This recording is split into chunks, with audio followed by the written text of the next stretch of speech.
Chapter 3, Education. In this chapter, we'll talk about the class I'd like to teach, the value of an MBA, how to get a mentor, and what professors can do, if anything, to engage their students. The answers to the questions in this chapter might make you think that I am not a fan of the current education system. You're going to think I don't see any value in it because I was a bad student, and there's probably some truth to that. It is deliciously ironic that I, an F student, have received invitations to speak at Harvard, Yale, and Stanford. School was never my thing, and that's unusual for an immigrant to say, especially a Russian Jewish immigrant. Traditionally, education was my people's way out. All my contemporaries were getting A's and B's, while I was getting D's and F's. The truth is, there were other things that were pulling at my interest. I referred to them. It was entrepreneurship. And I was lucky enough to have a mother that supported me selling baseball cards. I just didn't have the patience or the interest to study what was in my books. I knew that there was nothing in there that was going to help me personally succeed. If only more people had the same self-awareness and self-confidence. As a 40-year-old man today who spends most of his time with successful entrepreneurs and professionals, I'm fascinated how little parallel there can be made between one's level of education and the success in the modern business world. I would never be so naive or misguided as to suggest that the time spent in a top university can't help you get closer to your financial success. And I know that diplomas are entry-level requirements for thousands of jobs. But I passionately, emphatically believe that the American university system has lost its value proposition in face of the speed and intensity of the current business marketplace. When you also factor in the unfair debt structure of college loans and how severely they can set a young person back, I think it's time we really start having conversations about whether college degrees are appropriate for everyone. It's a hard conversation to have because the American college dream has been so well branded. Even when kids know in their souls that they don't belong in school, parents make them go. Many grew up hearing that a college degree was necessary for upward mobility or interesting career, and that they are terrified their kids will find their options limited without those degrees in hand. They haven't yet recognized the massive changes that have occurred in the business place. You also have other scenarios where parents are at a total loss how to guide their kids because he or she got their grandmother's entrepreneurial DNA instead of their own more traditionally inclined DNA. But what pisses me off is how often parents' self-esteem is unhealthily attached to the accomplishments of their kids. They force their kids into an inhospitable educational ecosystem and terrible debt just so they can get their hands on that bumper sticker and show the other parents how cool they are. That's despicable. And I hope that anybody struggling with this will listen to this chapter and find the courage to strike out on their own and follow their heart. I'm a purebred entrepreneur, but I have no interest in making either of my kids become one. If they choose to go down the traditional route, I will support them. Seriously.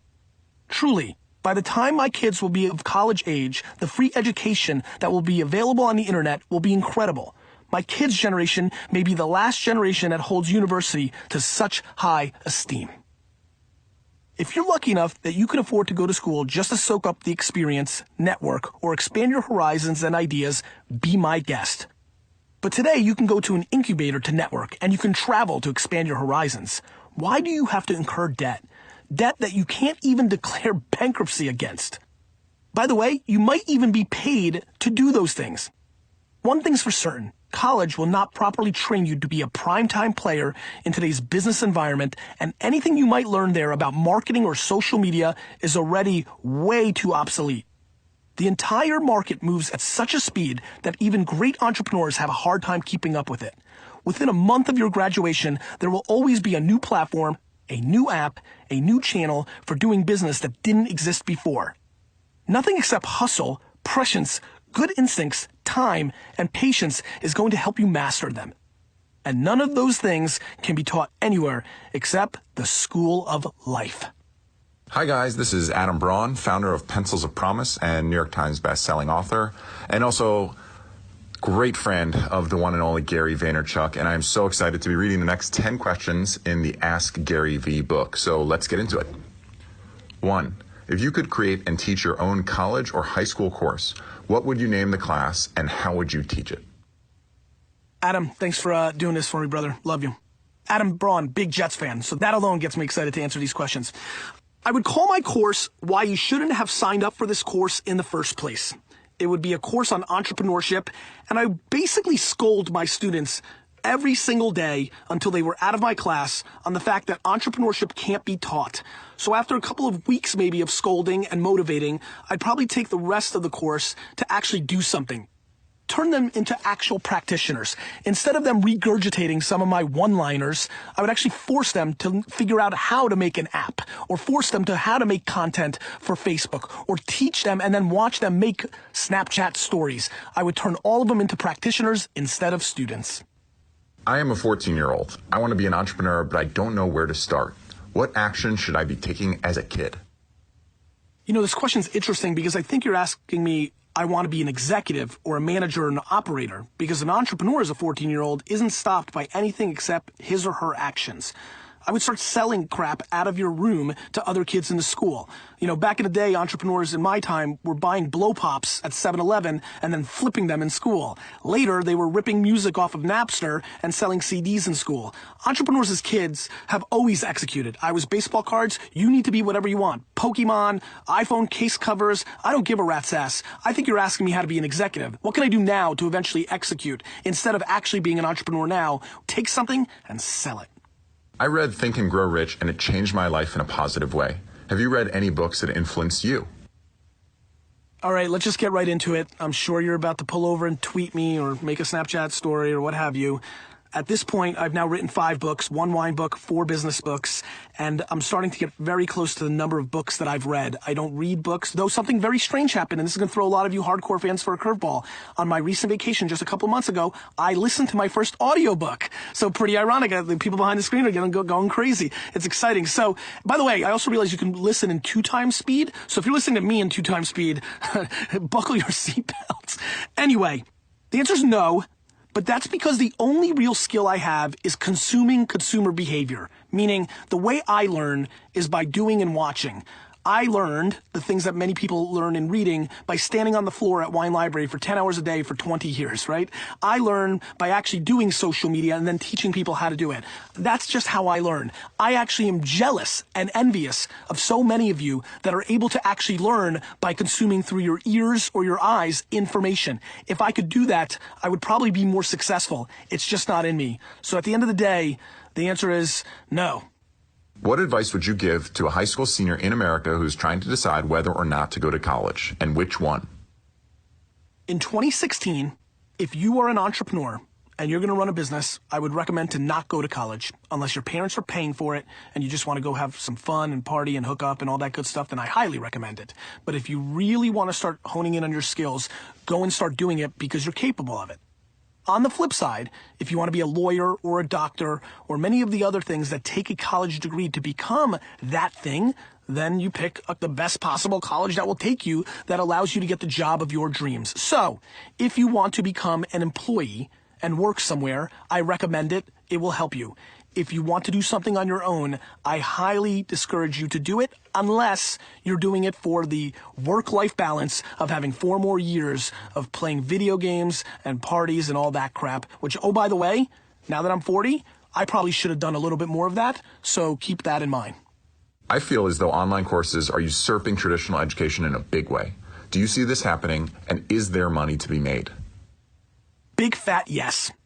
Between Creative Live, Khan Academy, Udemy, Skillshare, there's tons of startups putting out incredible platforms that then acquire incredible talent teaching courses on these platforms. I've taught a couple that I know are absolutely better ROI than the college professors that have been out of the game for 20 years. So the answer is yes. And do I think there's money to be made?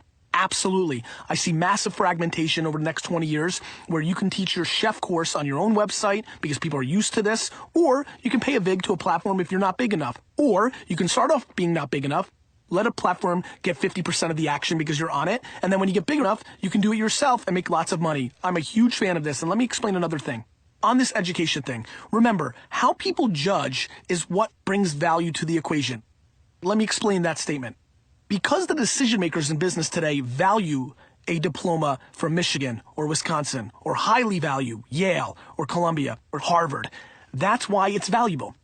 As guys like me and gals like my friends come along and start valuing actual data to prove if you're good at something, that little piece of paper will lose value. Whoever is judging dictates the rules of the game, and this will play out over time. And somebody passing, I would tell you right now that I would hire somebody at VaynerMedia that proved to me that they went through 5 to 7 social media courses on platforms versus getting that degree from BU, where my brother went, so I'm razzing, on social media. I would believe for them to be better from the online courses than the best universities in the world today and give that person a job. And so that's how you get into VaynerMedia. And as that becomes a platform play, as that becomes the norm, more people will do it.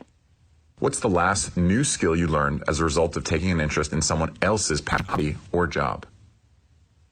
The truth is, I'm not very good at this. And so at the time of answering it on the show, I think I kind of lollygagged and said, golf, because my brother AJ fell in love with it, and I played a bunch of times that summer. But of course, this last summer, I played a total of 0. From a business standpoint, which is why most of you are here, not to hear about my golfing game. Very recently, Jeff Nicholson joined my paid team, and he's very passionate about YouTube ads. And because I'm so passionate about Facebook ads, I didn't take a real interest in YouTube ads, but he educated me. He fought for it. He made good points. And now I'm more interested and more educated and more passionate about pre-rolls on YouTube because I understand the Google search functionalities. So I became a better practitioner through his sheer enthusiasm for the execution. I'm a self-taught media marketer. Is it worth taking courses before applying for jobs? Yes and no. Let me explain. One of the great skills of my life is reverse engineering the finish line. So, if you want to get a job at VaynerMedia, no. Because we're going to judge on the test that we give you, and we don't care if you came out of a rock, or if you're a Martian, or even a Patriots fan. If you pass it, we're interested. Yes, if you're going to go to a place that actually values you taking those courses. If you go to Ogilvy's or Google's or some other company's page and they say they like that and that will give you a better chance to get the job, then you do that. Understanding where you're going and where you want to be should absolutely dictate your actions. That's why yes and no. Any tips on how to get a mentor? So I often talk about take advice from people that have actually done it. I always get mad when people read business books from people that weren't actual businessmen or women. And so this question's tricky for me because I'm not great at having a mentor. The closest thing that I've ever had to a mentor was my dad. And even that, at the age of 16, 17, and 18, I started pushing away from. I started trying to be the mentor to my dad instead of the other way around.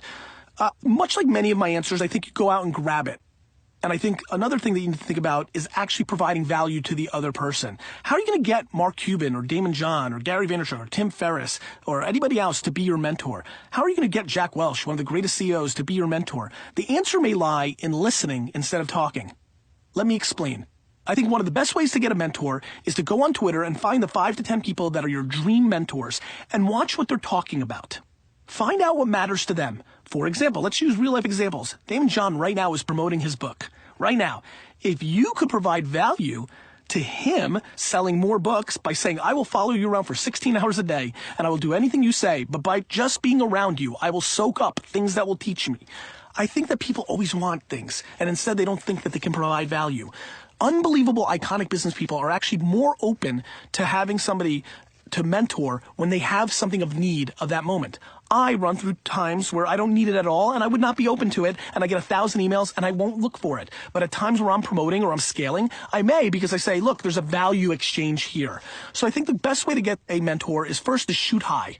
Make a list of the 10 people in the world that you dream of. And then you kind of figure out what is important to them. And then you make a proposition. Hey, I know this matters to you. Let me help you. And I've seen this work time and time and time again. And that is my advice. What advice do you have for professors to engage college students in the classroom? What about outside of class? Earlier in this book, I referenced the fact that young people have more respect than we've ever seen in the boardroom. And that trickles into this question. Professors have to understand the level of disrespect that a lot of their students have against their own POVs of their professors because they understand these platforms and technologies better than the professor. And so I actually think this is a stunningly interesting answer. I think the answer is humility.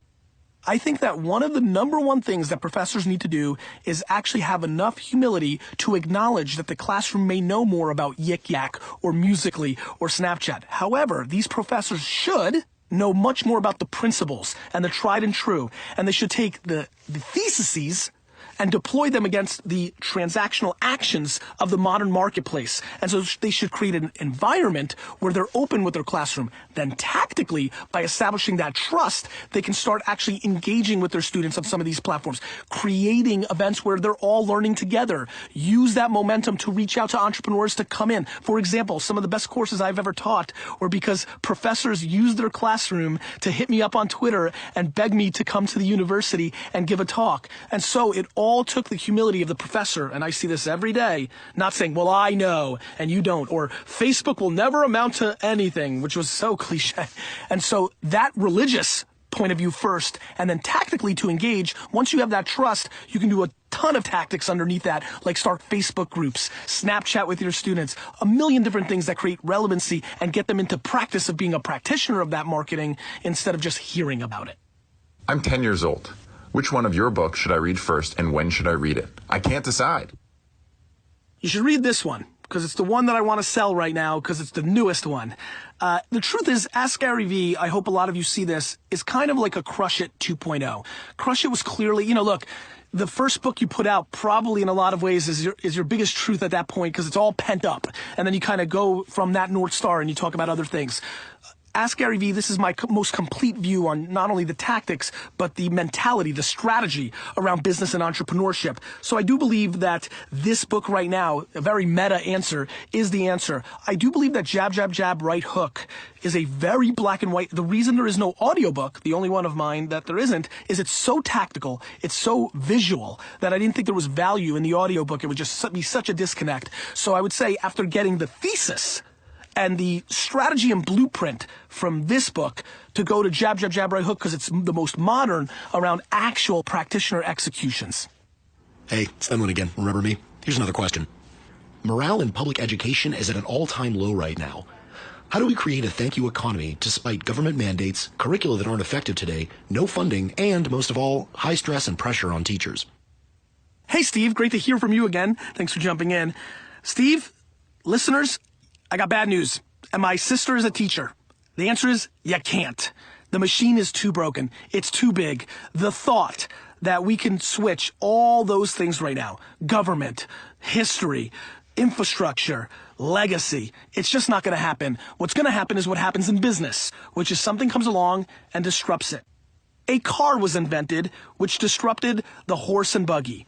Uber came along and disrupted taxi services. All of a sudden, taxi services are doing all these great things because they were forced to. They didn't want to innovate. Unfortunately, education, the way we know it, the way we all know it that are listening right now, is a broken machine in the modern information world. We live in a world where our kids are being taught information to regurgitate it, yet it is literally at their fingertips on their phone. It's just a problem. I do not believe it's going to be fixed. What I do believe is going to happen is a new version of it. If you really care about education, you shouldn't care how it's being deployed. You don't care about education and also believe in a K through 12 college system. If you believe in education, you could be informed in any way. And that's what we should focus on. Putting our kids in the best position to succeed in 2020, 2030, 2040, and reading who the 9th president of the United States is and then regurgitating it 6 weeks later on a Scantron isn't the fucking answer.